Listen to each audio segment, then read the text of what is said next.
Bakit kayo nandyan? Ano ginagawa dyan? Di ba may bahay na kayo? Ha? Bakit wala? Teka, bababa ako. Sandali. Ano nangyari? Jo.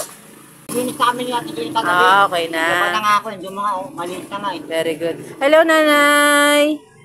Basta po. Kumain ka na? Hindi pa, mama. Hindi pa? Asan yung mga pinamili natin? Doon nga eh. Sige. O, anong balita? Pero tayo lang kami. Yung anis lang yung tapat ko lang kasi. Ako demanda niya cellphone eh. Eh sinabi ko na ng sinanahan ko na para maging maganda. Salamat naman si Kuya sa inyong dalawa eh. Saka kay Chicken Buddy.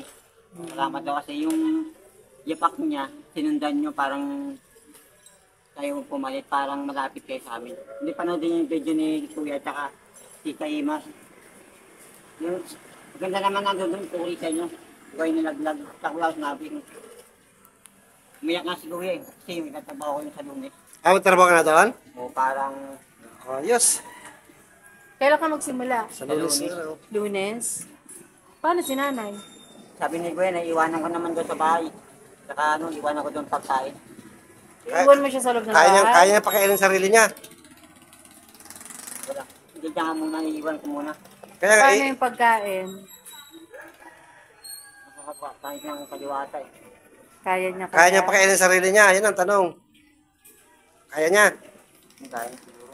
Siguro. Ay, hindi mo pa nasubukan. Hindi mo sigurado. Tinanong mo si nanay? Yung sabi niya, kaliwata na siya. Payag ka, Nay? Doon si Jonathan magtrabaho? Maiwan ka dyan? Hindi babalik naman din ako, uwi rin ako. Sa gabi. Gabi na yun. Hapon na rin na tayo. Hapon, alas 5 out mo doon. O biyahe mo pa.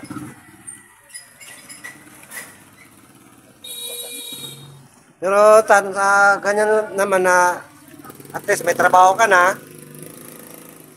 At yung alalay lang naman namin sa inyo yung tulong naman namin sa inyo, alalay lang talaga. Dami yung doon. Ang dumi ng CR. Oh. Maganda pa nga yung naglilinis ako sa nila. Ang galing magsalita, itingnan mo ang dumi. Hindi nga tinignan niya Ate Kenny. Kaya nga lilinisin yun. Ako pa. Sino maglilinis doon? Dapat sila tumili. Ako nga, dalawa tinira ako, nilinis ko eh. Walang masabi, tapos sabihin nila ako tamad.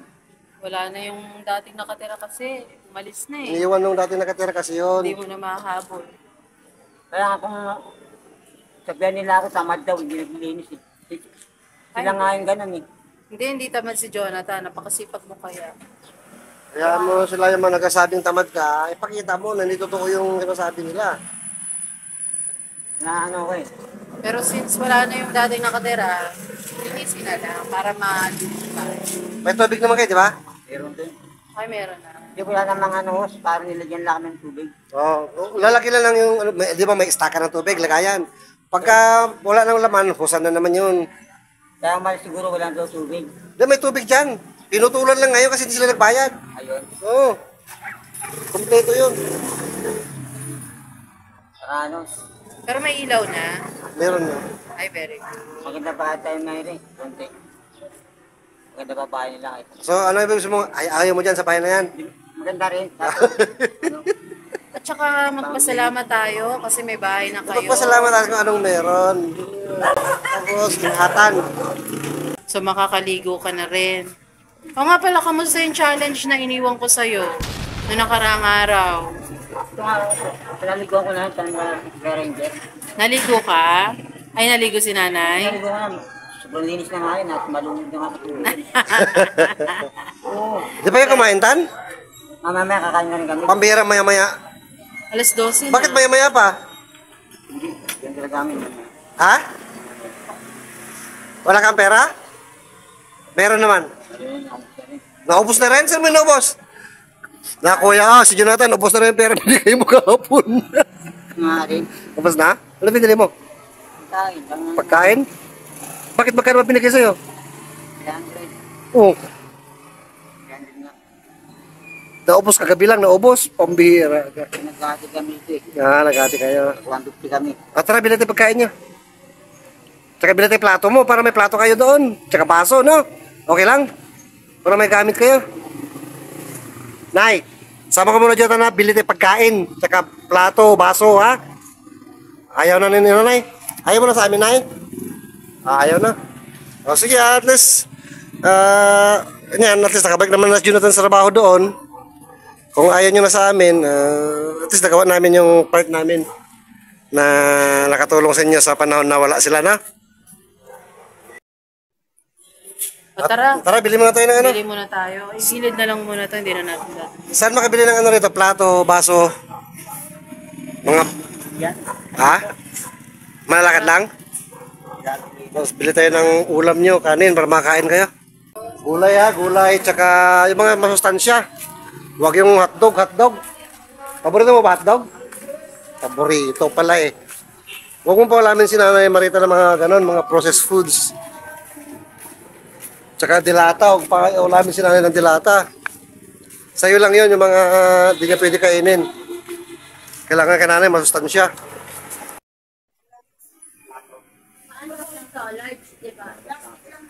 Wala. Opo. Plastic nga. Ha? Plastic nga po. Palagi daw. Yun, mangkok. Tingnan natin. Saan yung plato? Dito na sa labas. Ay, ito. Ay, ito, no, may baso na rin. Hugasan mo lang.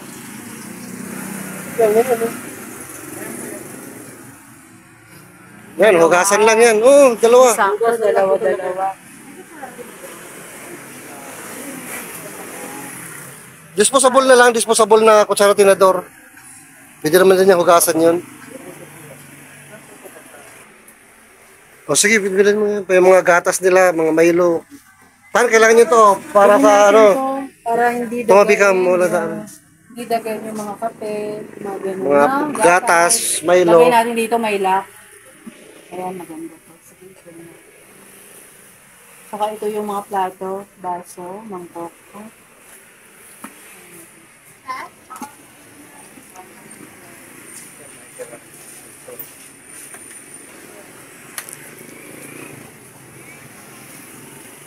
Hugasan mo tan ha. May kompleto na yan. May plato na kayo, baso, mangkok. Tapos yan para may paglay ka ng mga gatas nyo, mga Milo. Hindi dagain. Magagamit nyo yan.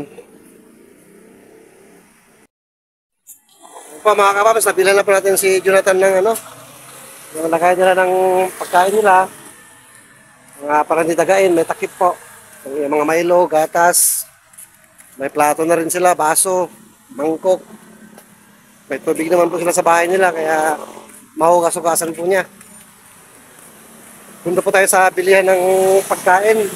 Ulam, kanin, di pa po sila ng halian daw. Mas 12 pasado na.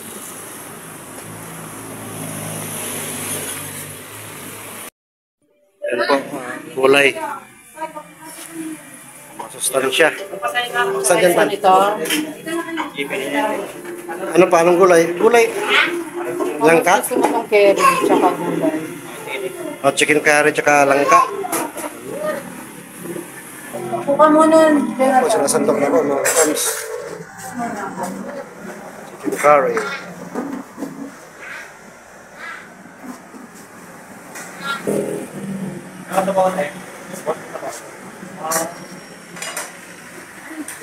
Ayan po.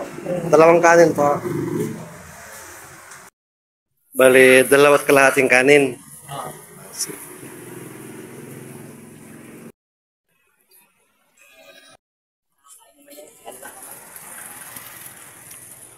Pero sa bahay lang siya, hindi mo siya ilalabas. Kalsada rin. Para ikilalasan ng mga tao rin dyan eh. Kaya, Pero mahirap yun, inaasa mo sa ibang tao araw-araw. Eh kung wala. napayak nga sa akin sa sinabi ko.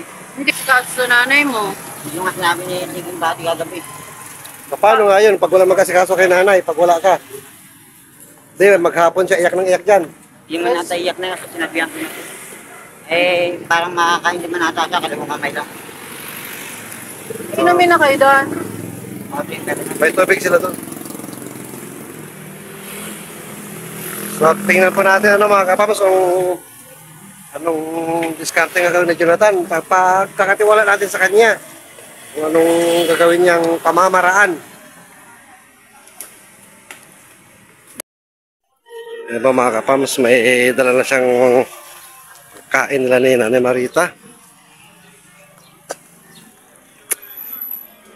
Kaya pala hindi pa raw sila kumakain ha. Hapon na. Wala na raw silang pera.